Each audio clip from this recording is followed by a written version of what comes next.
Hello everyone, it's Dr. Greg Murphy. Today is Friday, July 30th, and here we are doing another COVID video. I haven't done one in a while, and I think it's important given the events of the last few weeks, few days, to really bring folks back up to steam with some of this stuff. So let's look back. Here we were back over a year ago, and the first thing I was pushing out when talking about this was flattening the curve. I've tried to really be pretty objective during all these things. And the whole purpose back then was to flatten the curve so that it gave our hospitals and medical centers enough time and resources to be able to take care of people. We have made tremendous strides since then for our capabilities of taking care of people in that time.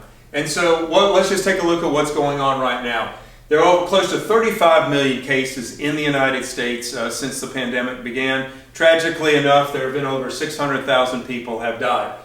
Cases now, which had flattened out for a while, are now back up on the rise across the United States. By late June, we were just having about 11,000 cases a day. In the last 3 weeks, that has tripled.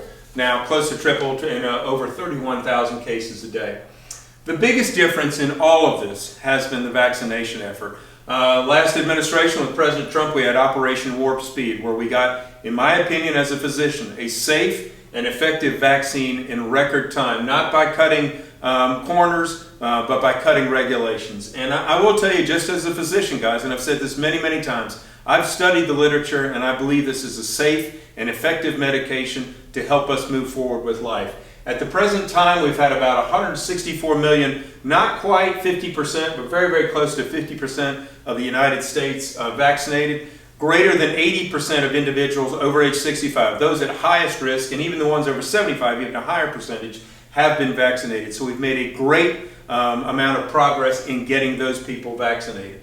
But a few questions still linger, a few questions about what's going on. Can I still get COVID-19 after being vaccinated? And the answer is yes. Let me explain, just to go back, we talked about this before. Having the vaccine just gets your body ready with an immune response if you're exposed to the virus once again, of having the army able and ready right at that moment to attack the virus. It doesn't mean you can't have breakthrough infections, and it does occur rarely, but it can occur. But the one thing that we do know for sure, if you have been vaccinated, if you got COVID, your response to this, your clinical response, is going to be much, much less. Your chance of being sick, your chance of being hospitalized, and your chances of dying from COVID go down tremendously.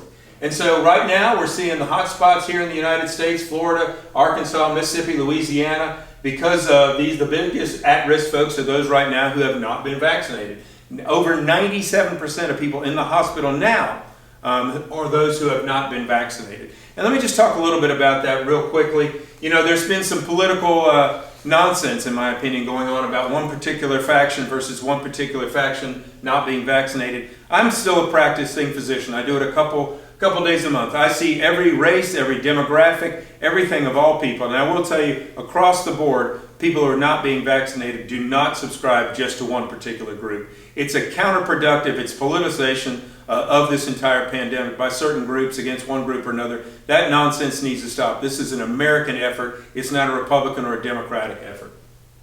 The Delta variant, everybody's talking about this day. It's now responsible for greater than 80% of the new cases. We identified this in India in December. It really caused a big, major problem in India. It went to Britain, and now it's in the United States. It is the dominant strain. But the clear evidence of the Delta variant has shown two things. One, it is more transmissible than the previous mutations, but it has not been shown to be more dangerous. And that's the good part. That's the good part. It's more transmissible, but it's not more dangerous. The Lambda variant, which is another variant that's come out now, is not thought to be nearly as transmissible as the Delta variant, and not nearly as lethal either.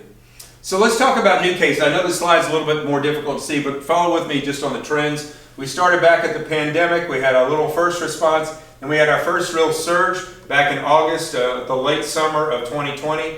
And then all of a sudden we went better, and then we had this massive surge around December and January of 2021. And then the vaccines came out, and the great vaccine effort really took us down, and now we're seeing another spike. It's a true spike. I've spoken with a lot of emergency room physicians from across the country. They are seeing a lot more cases. But the good thing is, as we've seen here, we talk about daily deaths. And that's one of the biggest endpoints. We saw a lot of folks, especially up in the Northeast, pass away from COVID when it first came out, again with that other spike and the spike in the summertime. What we fortunately are not seeing is a proportional rise in the number of deaths. Why is that? Well, number one, people have been vaccinated. Number two, we've made monstrous successes and advancements in treating COVID. We're not intubating people as much. There are therapeutics, monoclonal antibodies, all these other things to help take care of patients. And yes, while on the previous slide, cases are up, hospitalizations are up, people are surviving a lot better. So let's talk about masks. And I will just go back one other to that slide right before. You know, I will tell you, people are not dying at the rate they were before, but those over age 65 still can have lingering diseases, heart disease, lung disease from COVID afterwards. And so deaths are not the only endpoint that we're looking at. People can still have lingering diseases after this.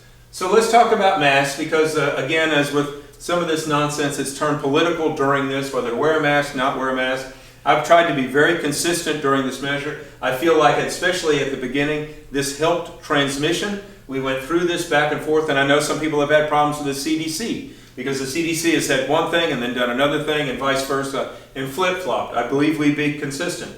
So masks are now do we have to wear them? Are we mandated to wear these things? I will tell you, I do believe if you've not been vaccinated, yes, I do believe that the masking is the right thing. I'm not subscribing to that part where I think if you've been vaccinated, I can't say I personally agree with having to now wear a mask again.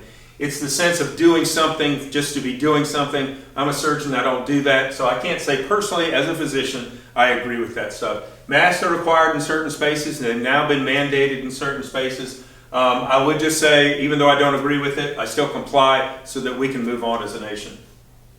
Vaccines, on the other hand, now have been mandated, and this is a little bit more of a touchy subject than the mask, because now you're injecting a medication into your body.